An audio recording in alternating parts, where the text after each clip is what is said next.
really quick, and I did get her head open, and I glued her missing eye chip back in. Part of the problem is, one, they use sticky tack, and I'm not really sure how that would have lasted long term.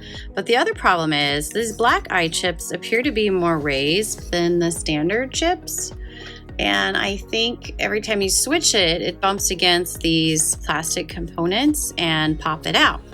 So we'll have to see how long this is going to stay.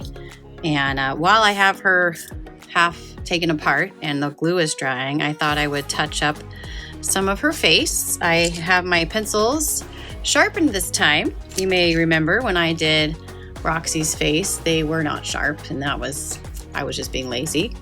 And then also I plan to varnish her lips with this glossy varnish to make them shiny like Miss Roxy's here.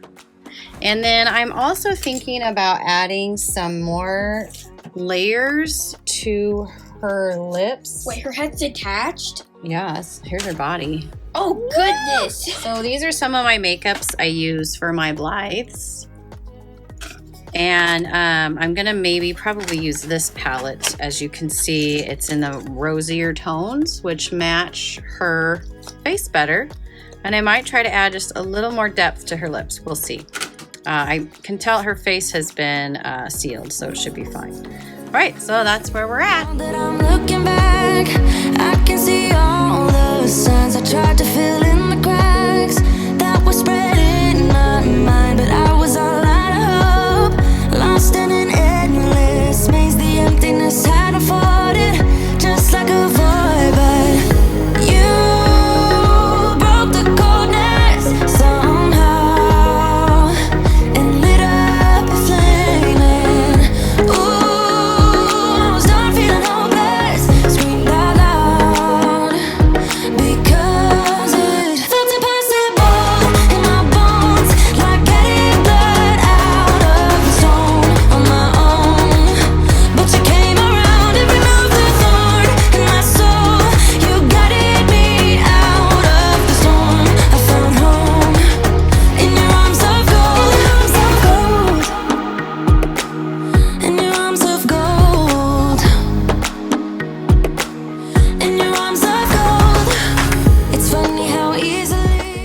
here we are, finished off with Birdie. I got her eye chip back in. It's been a few days since I glued it in, and I did a varnish on her lips. And so far the eye chip has stayed in fine. You can see where I did her eyebrows, just added in some pencil. I darkened up her little makeup here. And you saw in the video, I did some like eyeshadow stuff, but I don't know. I didn't seal her, so it'll probably fall off, and I'm fine with that. So the rest of her eyes stay in fine. Rotation is super smooth. Yeah, so she's looking pretty good. Here we are. As part of my customization that I did on her while I had her head off is I tried to augment her head rotation ability and carved a little bit of the neck piece, and I was able to get a little more side to side, but not a whole lot on the back. In fact, I carved too much in the front, so now she looks down really easily, and that is not at all what I had hoped. I carved here some. It's ugly looking, but I mean, no one really looks there. I carved there. She doesn't look back as much, but a little more, and I'm unfortunately just, that's annoying. So whoops, live and learn. Yeah, Birdie and Roxy, custom Blythes that I purchased off of AliExpress. And would I recommend it?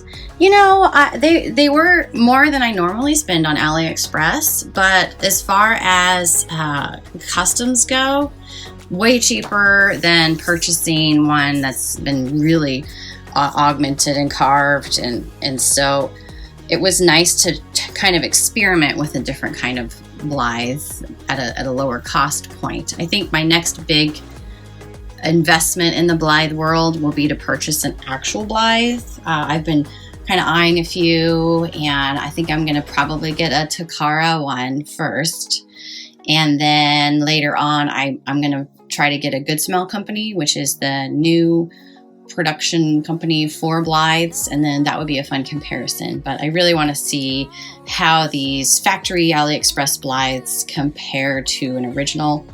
So that's kind of my next venture in the Blythe world. Thanks again for watching and joining me on this adventure of my custom Blythes.